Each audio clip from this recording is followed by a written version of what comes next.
Hello and welcome to my YouTube channel. Today we're taking a brief look at the new Sigma 50mm art lens f1.4 designed for the Sony E mount system. Now this particular lens has been around quite a long time in other incarnations such as the Canon EF mount, the Sigma mount and possibly I think Nikon as well. But this is brand new, the Sony E mount. Prior to this, you had to buy the Canon EF mount and mount it onto the Sony bodies via the MC11 adapter, and that is reasonably successful. I've got the Sigma 18-35 and I mount that via the Sigma MC11 adapter. On the new A7 III, it's pretty good actually. The autofocus, iFocus and whatever is pretty good. But I purchased the 50mm 1.4 for two reasons.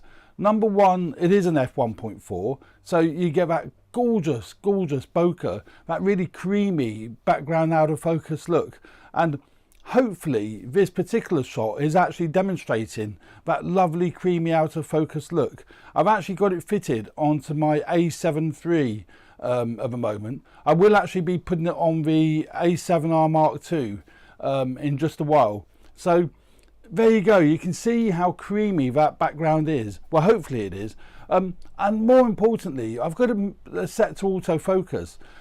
One of the big issues with the MC11 adapter and some of the other Sigma art lenses, the autofocus wasn't particularly good. Now, that wasn't on the A7 III. The A7 III is pretty damn good, but if you've got an older model like the A7R2, the A7Ss and what have you, the autofocus isn't that good. Where this new Sigma lens, I'm hoping the autofocus is spot on. I've played with it with taking stills and it really is spot on, and the eye detect is really good. So I'm kind of hoping that in video it is absolutely spot on, and I think it will be. I really do think it will be. Now I've got the camera set to full frame mode because 4K quality in full frame mode is excellent on the A7 III, and on the A7R Mark II I had to put it in APS-C mode because it's better in APS-C than it is in full frame mode. I'm actually going to switch this over to APS-C mode just to see if there is a lot of difference between full frame and APS-C mode. So I will have to sit back a bit because obviously it's a tighter shot. But I'm thinking this is looking really good. What I've got today with filming this, I've got the A7R Mark II over there getting a wide shot, and that is got my Sony 24-70, 24-70 on there, and then behind me I've got my Olympus OMD EM1 Mark II. I'm actually recording the audio on the LS100 audio recorder, which is here. Which is here. So and my tie clip mic is wired into that. So that's basically the setup for today. I'm going to swap it over. I'm going to swap this lens over to the A7R2, but just go through a few quick specs for you, of which you can get all of these specs online anyway. I was more interested in image quality. We know it's an FE mount. It's designed for the full frame bodies. It will actually work on the A6500, 6300, 6000 and what have you, but instead of being a 50mm, it's going to be a 1.5 crop because it's going on an APS-C sensor, so it's going to be a tighter lens, something like 70-75mm, and there's 3 aspherical dispersion elements, super multi-coating, hypersonic autofocus motor, as if we're really bothered about that, rounded 9-blade diaphragm. Now that's interesting because that does help create the bokeh effect, the creamy out of focus effect, and obviously that it goes down to f1.4, so it's going to be excellent in low light as well as great for creating that bokeh effect. Now what I've done, because I've got to shoot at 1/50th of a second here in the UK, I've actually put a variable ND filter on the lens so I can actually shoot at f1.4.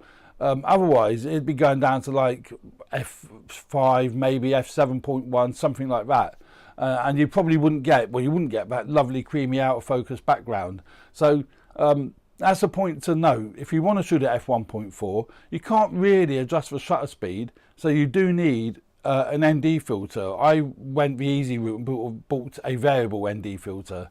So there we go. That's how good or bad we'll see. Now let's grab something, see if it will focus on something. See how good this autofocus really is. So there we go. That way, isn't it? So is it picking up a focus on me remote control? I suspect it probably is. It's probably quite snappy. Everyone does this, don't they? Do we not get bored of it? Putting stuff in front of your face in if it'll pull focus. I'm pretty sure that did pull focus actually. Try something different that hasn't got so much contrast. See, it might not pull focus on that because it's black, all black and no contrast. But it might. I think it has. I've got a little Andy Cine monitor on the top and it's really good. Yeah, I say this is a great little camera anyway. Sony brought out a new RX100 Mark VI. This is the Mark IV and I love it. I use it quite a bit. I really do like that little camera. I use it for getting cutaway shots and what have you. It's a really nifty little camera. So well made as well. So there we go. That's in full frame mode. Now let's switch over to APS-C mode just to see how good the bokeh is and how responsive it is. I've now switched it over to APS-C mode, or Super 35mm mode as Sony call it, on the A7III. So I had to move the chair back a bit because obviously the lens is zoomed in. Well, the lens isn't, but the sensor has, because it's only taken a cropped part of the sensor, so obviously it's a tighter image. And I think that's still, looking at the monitor, that still looks pretty damn good.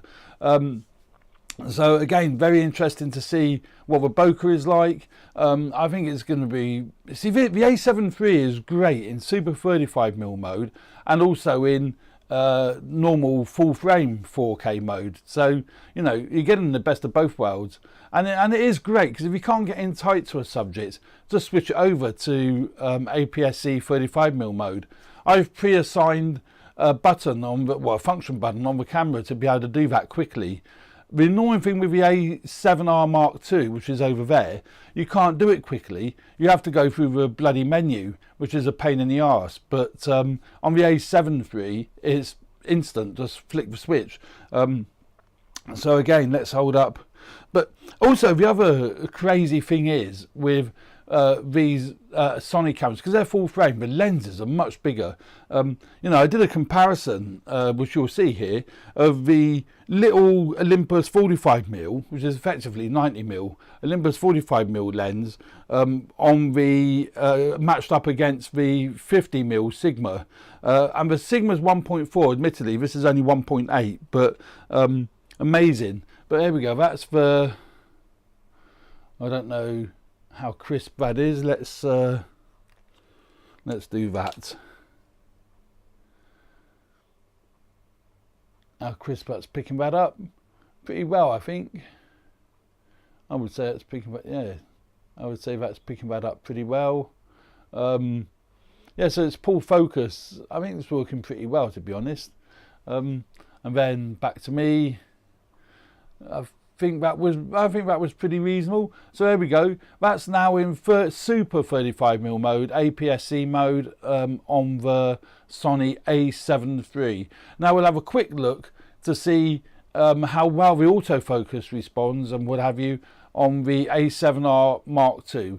But I think I'll just leave it in Super 35mm mode because that camera performs better in Super 35mm mode than it does in full frame mode. Certainly for video, not for stills, but certainly for video.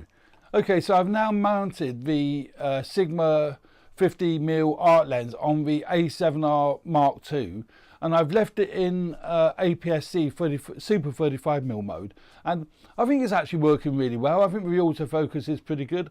Looking at the monitor on top, that does look pretty good. It's difficult to say what the bokeh is like because there's nothing much in the background for it to really pick out. So I don't know if I move there slightly, you can see that might be a bit better.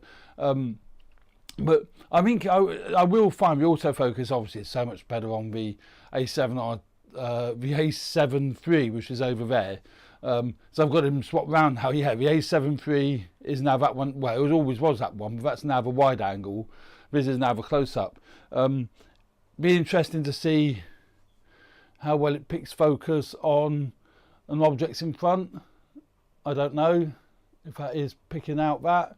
It looks like it is on the monitor. It looks like it is picking out that. So I don't know what else I can put there. That's got digits on it, so let's try that.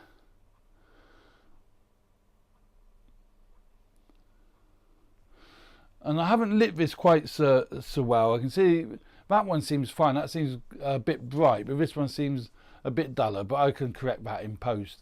So yeah, there we go. That's the Sigma 50mm art lens. Now it's a great lens for interviews, because obviously you can throw the background out of focus even if you light it, as long as you're using a neutral ND filter. The image quality is outstanding, and I haven't got the most expensive neutral ND filter on the lens, but it's, you know, it's okay, and the image quality is still outstanding. I will be doing a separate video on the stills quality, on the image quality for stills, because obviously on the A7R Mark II, that's a 42 megapixel sensor, so we should get some cracking results from that, really cracking results with that. I'm very keen to see what that looks like, but initially this is purely a video on what it's like for video, really. And being that it is a Sony native mount, you don't have to muck around with adapters, and the Sony I autofocus and the other autofocus features work brilliantly. So there we go.